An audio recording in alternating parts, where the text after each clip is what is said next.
And then she'll go back 10 years, so, you know, it's another day. I'll let you all have just a little more conversation and then we're done. Right, right. I would say that anybody who grew up on my block had to be tempted.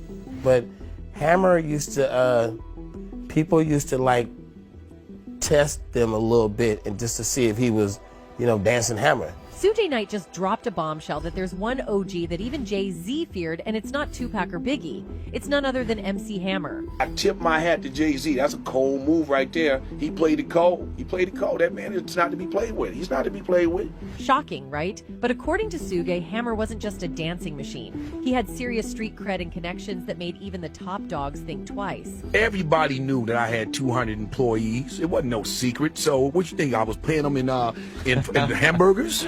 So you know somebody was paying that payroll and it wasn't falling for. So why exactly did Jay-Z tread lightly around Hammer? Suge's got the tea, and trust me, it's about to get real messy. Let's dive in. MC Hammer isn't the guy you want to mess with. Just ask Jay-Z, who found out the hard way. Sure, Hammer's all about flashy style, those iconic parachute pants, and non-stop energy that screams friendly dance machine. But don't let the good vibes fool you. We was like, do you go with Suge? He's like, well, he's a gangster. You don't want to get killed. Do you go with Easy? You hear all the stuff talking about, oh, he was taking the money. So we thought, oh, we'll go with the Church Boy. We'll go with MC Hammer. Beneath the upbeat music and slick moves is a dude who does not play when it comes to respect. Seriously, Hammer's street cred is no joke. It's on par with heavyweights like Suge Knight, 50 Cent, or Diddy. Even they've hinted at how dangerous Hammer can really be when pushed. Apparently, Jay-Z didn't get the memo. And true to form, Hammer didn't hold back, showing him who still calls the shots. It all popped off back in 2010 when Jay-Z dropped a verse on Kanye's track, so appalled that felt like a straight-up jab at Hammer. Jay went in, referencing Hammer's financial struggles from the 90s, rapping, "Hammer went broke, so you know I'm more focused. I lost 30 mil, so I spent another 30, because unlike Hammer, 30 million can't hurt me." Ouch. That line hit like a sucker punch, and it made people stop and go, wait, did he really just go there? One thing's for sure, dragging someone over their past like that, especially MC Hammer, was bold.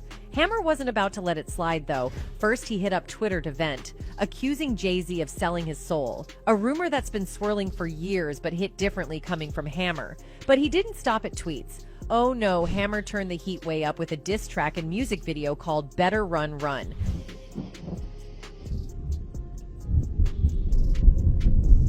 This wasn't your basic clapback. The video featured a Jay-Z look-alike running through a forest, being chased by a devil-like figure. Then, in a wild twist, Hammer shows up, baptizes the Jay-Z character by a lake, and basically flips the script in the most theatrical way possible. This wasn't just a diss, it was a full-blown statement. The motivation behind this diss track initially seemed to stem from a Jay-Z rap on a Kanye West track that referenced MC Hammer's widely known financial struggles in the mid-90s. However, MC Hammer revealed that his feud with Jay-Z was primarily rooted in Jay-Z's past use of Christian imagery and themes in his lyrics and music videos. In the interview, MC Hammer, who is an ordained minister, specifically points to Jay-Z's tracks On to the Next One and Empire State of Mind as being particularly offensive to his religious beliefs. I made the Yankee hat more famous than a Yankee can. You should know I bleed blue, but I... As previously reported, Jay-Z refused to be drawn into a beef with Hammer, telling BBC One Extra he wasn't aware the 90s rapper's financial woes were off limits. He added that he had lots of respect for Hammer, and that he says so a number of times in his upcoming new book. But nevertheless, Hammer reckons he's won his beef. He rambles on, I am declaring victory because the diss video, showed a whole lot of people who were not aware that Jay's dissing of Hammer's faith is how you are getting down. Suddenly, the tables turned, and Jay-Z, one of the most untouchable names in hip-hop, found himself on the defensive. Not long after the drama exploded, Jay tried to smooth things over in an interview, saying Hammer might have misunderstood the lyric. He even went as far as bringing up his book Decoded, pointing out how he'd shown respect for Hammer in its pages. But let's be real, the tension was thick. You could hear it in Jay's tone, like maybe, just maybe, he realized he'd poked the wrong bear. Hammer wasn't someone you take shots at lightly, and it seemed like Jay was starting to figure that out. I said some great things about him in the book that I have coming out. That wasn't like a cheap plug, but MC Hammer's rap career may have been marked by catchy hits and iconic dance moves, but behind the music was a shadowy past that still fuels whispers of intrigue and danger. His rise to fame didn't erase the echoes of a life steeped in gangster lore, one that arguably positioned him as more feared than even hip-hop's most notorious names like Suge Knight. Before the fame, before the parachute pants, there was Stanley Kirk Burrell, a young man navigating the tough streets of East Oakland, California. Raised in a financially struggling household by a single mother after his parents' separation, Hammer grew up surrounded by crime and substance abuse. Despite these challenges, he credited his love and respect for his mother as the driving force that kept him from succumbing to the temptations around him. Still, Hammer's name became synonymous with power and respect in the underworld. Rumors of his past swirl with tales of his fearless demeanor and calculated moves. From alleged ties to notorious gangs to orchestrating operations that left even the hardest criminals wary, Hammer wielded his influence with an almost mythical finesse. Hammer was raw dog. He did his thing. I actually used to like him. I mean, you know what I'm saying? On the real tip. People be talking, talking about him, but run up on him. Hammer. Run up on him. His enigmatic presence and ability to command respect in the darkest corners of society elevated him to legendary status. Stories of his audacity and unflinching resolve spread like wildfire, painting a picture of a man who thrived in danger and carved out a legacy that extended far beyond music. While the truth of Hammer's past remains a labyrinth of mystery, one thing is certain: the man behind the music is more than just a rapper. He's a survivor, a hustler, and in his own right, an icon who straddled the line between two very different worlds. Fame is a double-edged sword, and very few people can really deal with fame. If you were given a choice between fame and fortune, take the fortune. Back in the day, young MC Hammer was all about making moves. He had a hustle going, scoring tickets from Oakland A's players thanks to his older brother's connections, and flipping them for some extra cash. But Hammer didn't stop there. He'd bring his trusty radio, hit the parking lots, and bust out dance moves to entertain the crowds. Those early days weren't just about making money. They showed off his love for dance and entertainment, long before he became a household name. Pants came about in 1978 during the disco era. In my city, one of the hot things was suits from the 40s. Talk about a lucky break. MC Hammer caught the attention of Charles Finley, the Oakland A's owner, with his undeniable talent. That meeting changed everything. At just 9 years old, Hammer landed a gig as a clubhouse assistant, which was pretty wild for a kid his age. But he wasn't just there to hang around. His hard work and dedication left a mark on Finley and the team. Hammer climbed the ranks fast, and by his early teens, he'd earned the title of vice president. As the assistant to the owner of the team, whose name was Charles O. Finley, and I was made the youngest executive vice president in America. I went on 8. Baseball played a significant role in shaping MC Hammer's identity. During his time with the Oakland A's, outfielder Reggie Jackson noticed a striking resemblance between Hammer and fellow outfielder Hank Aaron, renowned as the Hammer. As I became a musician known as MC Hammer, at the time, Reggie Jackson had named me Hammer. Following high school, MC Hammer pursued higher education at a local college, but soon became disillusioned with the experience.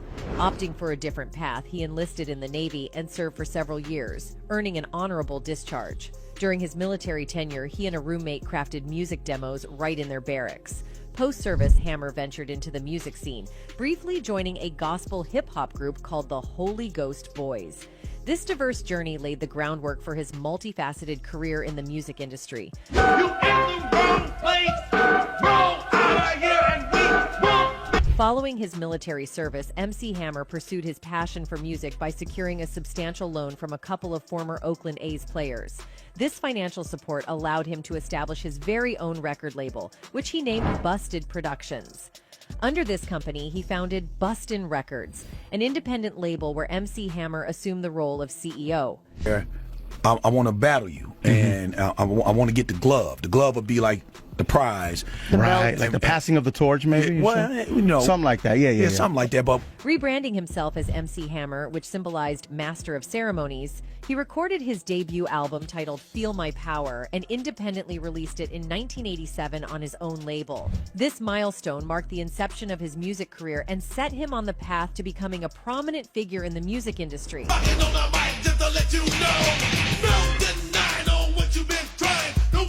Through unwavering determination and tireless effort, MC Hammer achieved a remarkable feat, selling over 60,000 copies of his debut album. However, his breakthrough moment arrived in 1988 while performing at an Oakland nightclub. There, he caught the eye of a record executive who was thoroughly impressed by his talent and promptly offered him a multi-album contract with Capitol Records. Reflecting on the moment, MC Hammer recalled, "I was a student at the time, so I'm like, I can't even conceive what $10,000 looks like. I don't even think I can spell it." Literally 10 minutes later, the phone rings, and the guy goes, "Hi, this is MC Hammer. I'm calling from Capitol Records." With this pivotal deal, MC Hammer reissued his debut album under the title Let's Get It Started, incorporating additional tracks. The album featured standout singles such as Pump It Up, Turn This Mother Out, They Put Me in the Mix, and the titular track. Subsequently, his third album, Please Hammer, Don't Hurt 'Em, hit the shelves in February 1990, boasting the chart-topping anthem You Can't Touch This, which sampled Rick James's Super Freak. This iconic track further cemented MC Hammer's position as a prominent figure in the music industry. You can't touch this. Yeah, that's how we living, and you know you can't touch this. MC Hammer faced legal turmoil when Rick James sued him for copyright infringement over You Can't Touch This. The dispute was settled out of court, with Hammer agreeing to credit Rick as a co-composer, granting James a share of the song's considerable earnings. Rick James explained to Musician magazine, "I put a very operatic vocal structure on it because I'm really into opera. You probably hear a lot of that in my music." Yet this wasn't the sole instance of legal entanglements for MC Hammer regarding copyright issues. Despite these challenges, he persevered and continued to achieve success in his career. Notably, his rendition of the Chi-Lites' Have You Seen Her and the hit single Pray garnered significant attention. His accomplishments, including the groundbreaking achievement of the first hip-hop album to attain diamond status, solidified his status as a trailblazer in the music industry. In 1990, a film titled Please Hammer, Don't Hurt 'Em was produced to complement MC Hammer's album of the same name. In an interview with Maria Shriver in the early 90s, Hammer shared an intriguing detail about his career. He had insured his legs for an astounding $10 million. This precaution safeguarded the asset that played a pivotal role in propelling his success. I guess they were put there for me to select if I want to wear any of those tonight. I see a candidate over there. You do? What are you going to wear? Despite his remarkable accomplishments, MC Hammer encountered challenges and criticism throughout his career. Some critics pointed out the repetitive nature of his lyrics, his squeaky clean image, and what they saw as an excessive reliance on sampling in his music. Moreover, he became a target of mockery in songs and music videos by various artists.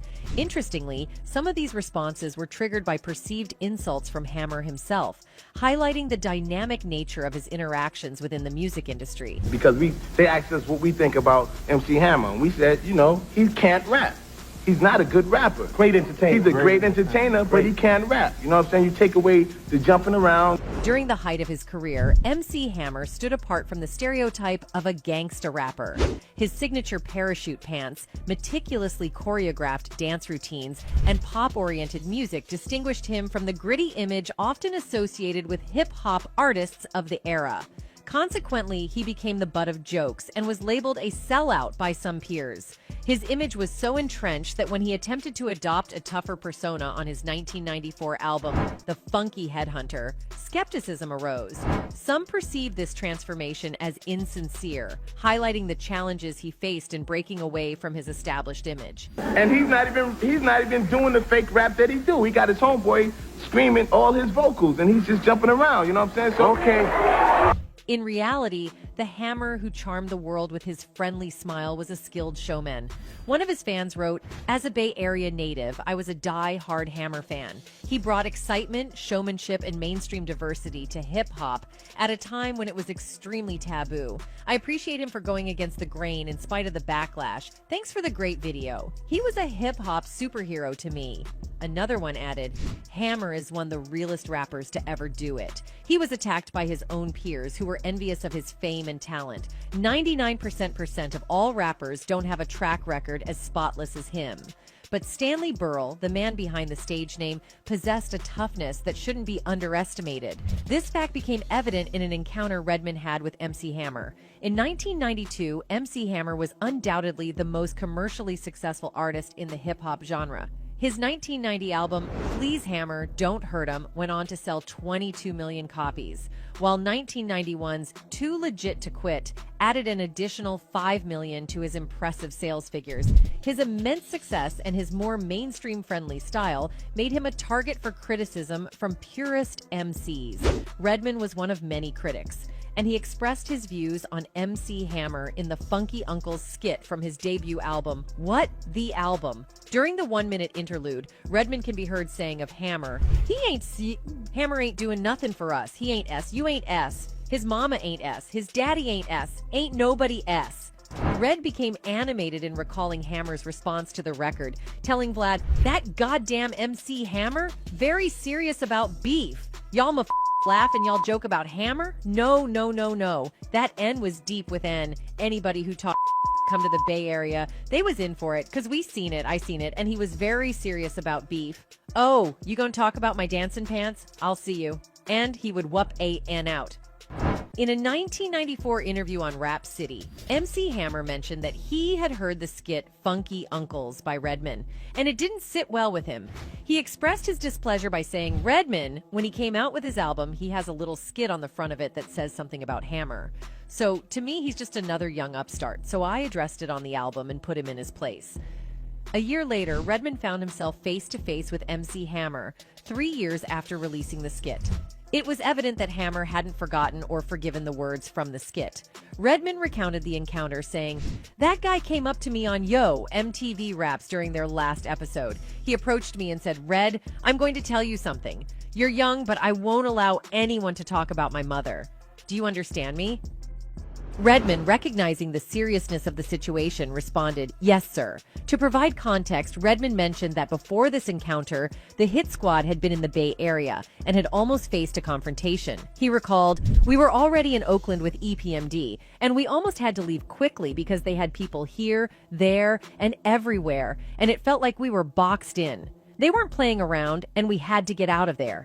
Returning to the confrontation on Yo! MTV Raps, Redman further explained, he shook my hand and said, you're a young artist and I appreciate what you do, but always remember, I won't tolerate anyone disrespecting my mother. In recounting the events to combat Jack in 2012, Redman was even more descriptive, saying, and think Hammer's a sucker. Hammer don't have play. Hammer don't play. He dances and he's very athletic and he'll whoop a NSA. Red also noted how conciliatory he was at the Yo! MTV Raps encounter, saying his response when Hammer expressed his dissatisfaction about Red's words about his mother was, yo, Hammer, man, you was big! Look, man, I ain't got no beef with you, my dude. You a OG. I'm a young cat. Between September 1990 and 1991, 3 significant hip-hop acts hailing from Oakland, California, attained platinum album certifications. Digital Underground led the charge with their album SX Packets, achieving platinum status. In January of the subsequent year, Too Short joined the ranks with his album Short Dogs in the House, also earning platinum certification. MC Hammer followed suit 2 months later with his iconic album Please Hammer Don't Hurt 'Em, completing the trio of Bay Area artists with platinum-selling records. Notably, all 3 artists had inked deals with major record labels, primarily based in New York, or in the case of Hammer, Capitol Records in Hollywood. I was in the streets before Hammer, as far as like the music and stuff. Yeah. I was making records before Hammer. Despite their overlapping circles, Too Short recently disclosed a feud with MC Hammer during the late 80s and early 90s. The leader of the Dangerous Crew even admitted to using some of his memorable singles to diss his neighbor Hammer. During an appearance on the Questlove Supreme Pandora radio show, Too Short provided insights into his career. He reminisced about crafting special request mixtapes, garnering support from neighborhood hustlers for his music, and establishing a fruitful partnership with Jive Records and executive Barry Weiss. In a segment titled MC Hammer, Too Short expressed frustration at witnessing Hammer receive more favorable media attention compared to himself. Sometimes 10 years later, that favorite song, it was just that moment. It was great in 2005, but in 2021, we're not really checking for that song. In 1990, Too Short reflects on the Oakland hip-hop scene, emphasizing his long-standing friendship with E40, who was steadily building his reputation in the neighborhood. However, when it came to discussing Oakland's hip-hop landscape, Too Short's counterpart was MC Hammer. He recalls Hammer's renown for his dancing prowess and his rise to fame through his affiliation with the Oakland Athletics organization. Many of Hammer's friends attended the same high school as Too Short, and he was acquainted with the entire crew. Despite this, Too Short admits he didn't even know MC Hammer's real name at the time. I've been numbing down my lyrics on purpose. My lyrics, they don't appear to match my intellect, but that's on purpose, because there's a genius in being Too Short. Too Short recollects how Hammer and a guy named Ace used to dress alike and perform identical dance moves at clubs, drawing crowds and becoming popular for their dance skills. But Too Short had no idea that Hammer was involved in rapping until he released his song, Let's Get It Started. But he came very shortly after and did big things. And I've always been an admirer of Hammer because of the way he did it. As the story goes, one day, Too Short encountered MC Hammer with 4 bodyguards and an entourage of about 20 people. Someone inquired about Hammer's identity, and Too Short, feeling confident in his own popularity and fame, responded that he didn't know who he was and didn't care. He had heard about MC Hammer a few times, but had never connected the dots until someone finally clarified the situation for him. We were at odds, so to speak, at a young time, but it wasn't like violence or anger. It was more like just, the local competition. Short took umbrage with Hammer's overnight rap success, especially when his own presentation was focused on the word, above dance moves and sizzle. He became more famous for acting famous, and then the music came with it at the same time. He walked in the door with 4 bodyguards and an entourage, and his first single was just coming out. Having him as an example, I'm like, I'm not doing that. Questlove asks if Short but Funky was aimed at Hammer. That featured this verse. You never catch me on the mic rapping a dance tune. I like it kind of mellow with the sound of the bass boom. The style is mine. I've been doing it for 10. You might say it's simple, but I'm making my ends. See, I don't trip on a punk, because I jack him. Too Short plus the cuss words equals platinum. What would I look like dancing on a stage? I wave my hand and do it like the old days. But some dumb fool want to take it out of hand. With 50 million dancers and a big old band. That ain't me. I'm from the old school. Play the instrumental, get the mic, and I'm cool. The guest confirms, I was doing lines at Hammer. We all were. I had a lot of songs at Hammer and Hammer references. He continues, so I'm saying shti like that in the record. We're down the streets from each other and talking lil shti about each other to our mutual homies. There'd never be any friction because they are thugs and we're thugs and we all know each other. But Hammer do us like sit on the F couch with Arsenio Hall and say, where are you from, Hammer? I'm from Oakland. How's hip hop out there? He further said, well, I'm the only rapper from Oakland, laughs. Like, I'm never going to be invited on Arsenio. You're gonna sit there and tell the whole F world a lie? Like, he would do S like that, and that was his character. He poked, I poked back. Back in the day, Short admitted that he had his sights set on MC Hammer as a target for his dissies, but he wasn't content with just taking shots at him. Artists like Third Base, the D.O.K., and LL Cool J were also in on the dissing action. It reached a point where they decided to really go all out against Hammer. People used to test them a little bit, see if he was dancing Hammer. I've heard people tell stories like they caught the wrath of MC Hammer ain't no punk. Short later revealed that he now considers Hammer and his crew as family and friends. And I think that was probably where our whole little unwritten feud, our unadvertised feud kind of just went away. Too Short says that his longtime musician engineer Al Eaton pressured him to sound like MC Hammer. That, coupled with an air of disrespect, led to Short building the Dangerous Crew with Shorty B, Ant Banks, and Pee Wee, among others. That sound transformed Short's sound and likened him more to Parliament Funkadelic. Whether it's Hammer's street connections, his untold influence, or just straight-up fearlessness, it's clear there's more to the man than meets the eye. One thing's for sure, hip-hop is full of surprises, and the deeper you dig, the wilder the stories get. That's it for today. See you in the next video. Until then, goodbye.